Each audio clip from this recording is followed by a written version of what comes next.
Voici une menthe, un insecte fascinant qui a une mauvaise réputation pour ça.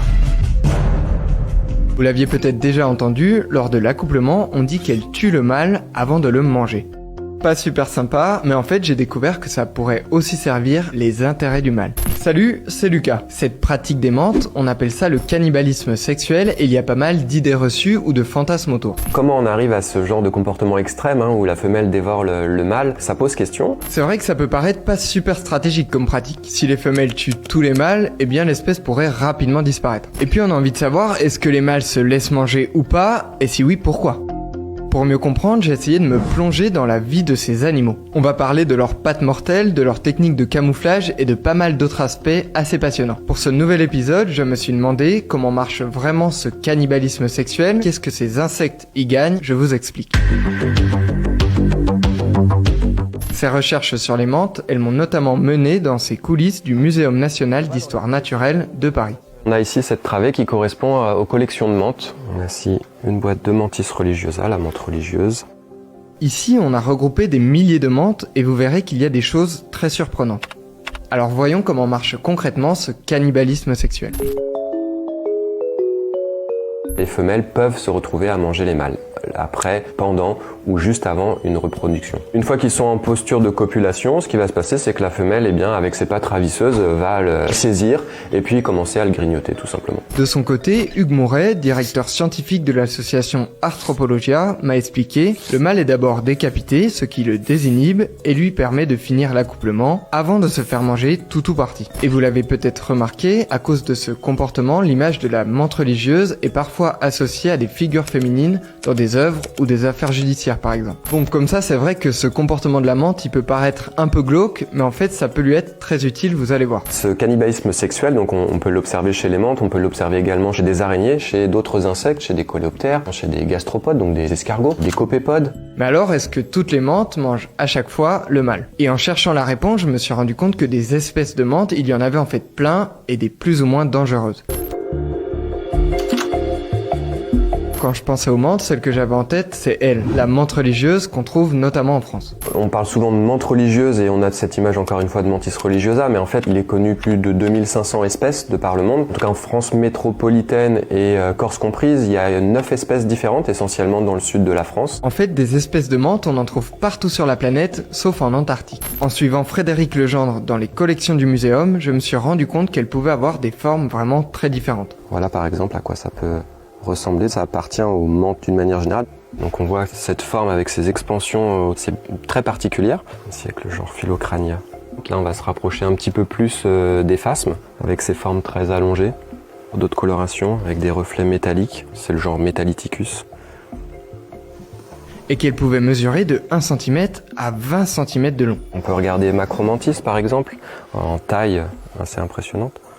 Cette espèce-ci, on peut la trouver en Guyane française par exemple. Frédéric Legendre, il m'a aussi parlé d'une autre menthe qu'il a marquée dans la forêt guyanaise. Alors que la menthe à laquelle je pense est majoritairement verte, à l'intérieur c'est des taches noires, bien voyantes, qu'elle va mettre en évidence avec une posture caractéristique qui va donner l'impression d'être un animal plus gros qu'elle ne l'est et donc ainsi potentiellement faire fuir des prédateurs. Et malgré leurs différences, les menthes partagent quand même plusieurs points communs. Une menthe se reconnaît avec certaines caractéristiques. Les premières auxquelles on pense, ce sont des pattes ravisseuses.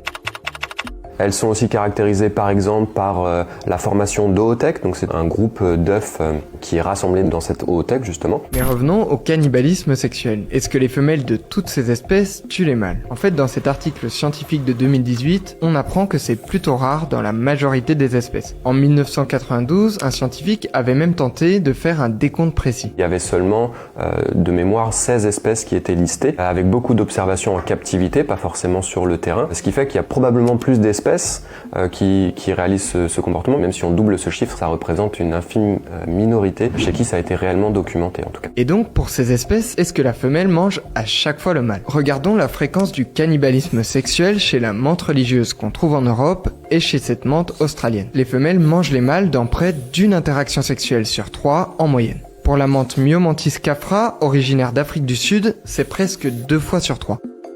Et ça, c'est même l'un des taux naturels de cannibalisme les plus élevés qu'on ait observé. Ça pose question sur le plan de l'évolution, de comment ce genre de comportement a pu être sélectionné au cours de l'évolution. Et c'est un sujet de recherche actuel pour différentes personnes. Alors pourquoi certaines mantes font ça? Quel est l'intérêt? Je me souviens qu'à l'école primaire, quelqu'un avait ramené une mante pour qu'on puisse l'étudier. À l'époque, elle m'avait paru à la fois fascinante et assez agressive. Et selon Frédéric Legendre, c'est justement l'une des hypothèses qui pourrait expliquer que les femelles tuent les mâles. En anglais, c'est du spillover, donc une sorte de débordement, d'excès d'agressivité. On peut comprendre que cette agressivité soit sélectionnée chez les mantes puisque ce sont des insectes prédateurs. En effet, contrairement à d'autres insectes, les mantes sont des prédatrices, des chasseuses, certaines s'attaquent même à des animaux plus grands qu'elles, comme ce lézard. Pour les aider dans ces prédations, elles peuvent compter sur plusieurs attributs. Certaines mantes vont tirer profit de leur apparence de brindilles, de feuilles ou même de fleurs. Je trouve ça quand même assez fou. Les mantes fleurs vont être un peu camouflées sur une fleur justement, et puis donc vont réaliser une chasse à l'affût tout simplement. Mais on a aussi des espèces qui vont réaliser une chasse de course, où elles vont donc courir après les proies qu'elles souhaitent capturer. Les mantes, elles peuvent également compter sur leurs bons yeux et sur leurs coups flexibles, mais aussi sur leurs impressionnantes pattes ravisseuses. Sur les pattes, en fait, il y a des grands éperons, et donc ça se replie et ça permet de coincer la proie. Ça transperce et ça maintient bien. Et c'est impossible, une fois que c'est coincé, la proie s'en est terminée pour elle. Donc en gros, cette agressivité dont disposeraient les mantes pour la chasse, ça pourrait expliquer qu'elles s'attaquent aussi au mâle. Si on sélectionne beaucoup d'agressivité parce que c'est avantageux pour ces mantes pour qu'elles puissent simplement se nourrir, eh bien le cannibalisme sexuel sera un sous-produit de cet excès d'agressivité. Ce comportement, il est d'autant plus facile que le mâle est souvent plus petit que la femelle. Mais j'ai découvert qu'il pouvait y avoir d'autres explications. En plus de l'agressivité, il y a au moins 3 autres hypothèses principales selon Frédéric Legendre. La première, c'est que ces mâles pourraient servir de repas aux femelles. Imaginons une espèce pour laquelle il y a beaucoup de mâles à disposition alors que les ressources pour se nourrir sont relativement limitées. Dans ces cas-là, ça peut être sélectionné, ça peut être avantageux de considérer le mâle comme un repas plutôt que comme un partenaire sexuel. Et dans ces cas-là, le cannibalisme sexuel pourrait être sélectionné au cours de l'évolution. Chez cette mante australienne, des scientifiques ont observé que la femelle ne mangeait jamais le mâle si elle avait déjà mangé avant. Mais lorsqu'elle manque de nourriture, elle mange les mâles dans 89% des cas. Lorsqu'elles ont faim, les femelles pourraient émettre des substances, des phéromones pour attirer les mâles et les manger. Face à ça, certains mâles ont développé des mécanismes pour se défendre. Par exemple, certains vont privilégier la reproduction avec des femelles bien nourries ou qui viennent de manger. Et d'autres vont approcher la femelle avec plus de précaution quand elle semble avoir faim. Vous vous souvenez de la mante Myomantis cafra, celle qui mangeait les mâles 2 fois sur 3? Ce qui est encore plus fascinant, c'est qu'elle le mange souvent avant l'accouplement à proprement parler. Et ça ne gêne même pas forcément sa pérennité puisque les femelles de cette espèce peuvent se reproduire toutes seules. Face à ça, les mâles de cette mante, ils ont développé une agressivité et des techniques d'attaque en vue de l'accouplement. Ce graphique, il montre que lorsque les mâles affrontent les femelles, ils s'accouplent davantage que quand ils ne se battent pas. Et du coup, quand eux réussissent à saisir les femelles, ils ont encore moins de chances d'être mangés que si les femelles les saisissent. La deuxième hypothèse, c'est que c'est une manière de sélectionner, entre guillemets, les meilleurs mâles. L'idée derrière, c'est simplement, si le mâle possède des caractéristiques avantageuses pour la femelle, alors le mâle va pouvoir se reproduire. S'il n'a pas ces caractéristiques, il peut risquer d'être cannibalisé. Ce qui m'a beaucoup étonné, c'est que selon une dernière hypothèse, ce cannibalisme pourrait bénéficier à la fois à la femelle, mais aussi au mâle. En effet, selon Frédéric Legendre, le cannibalisme pourrait être une forme d'investissement paternel du mâle dans sa descendance. Pour bien comprendre, regardons ce graphique. On voit par exemple que cette mante pond plus d'œufs lorsqu'elle a mangé le mâle que lorsqu'elle ne l'a pas mangé. Selon une autre étude, le cannibalisme sexuel pourrait augmenter le rendement reproductif des femelles jusqu'à 40%. Évidemment, si le mâle se fait manger avant l'accouplement, cette hypothèse marche moins bien. Cette hypothèse va faire sens en tout cas du point de vue du mâle si jamais il n'avait pas possibilité de se reproduire une seconde fois par exemple. On pourrait comprendre dans ces cas-là que ça pourrait être sélectionné, que se faire manger, ça va être un gain de nourriture pour la femelle qu'il vient de féconder, et donc ce gain de nourriture va permettre à la femelle d'augmenter ses chances de survie, d'avoir une progéniture nombreuse, etc. Donc c'est dans ces sens-là, avec cette hypothèse-là, on peut comprendre que oui, dans certaines conditions, ça peut être avantageux également pour le mâle de se faire manger.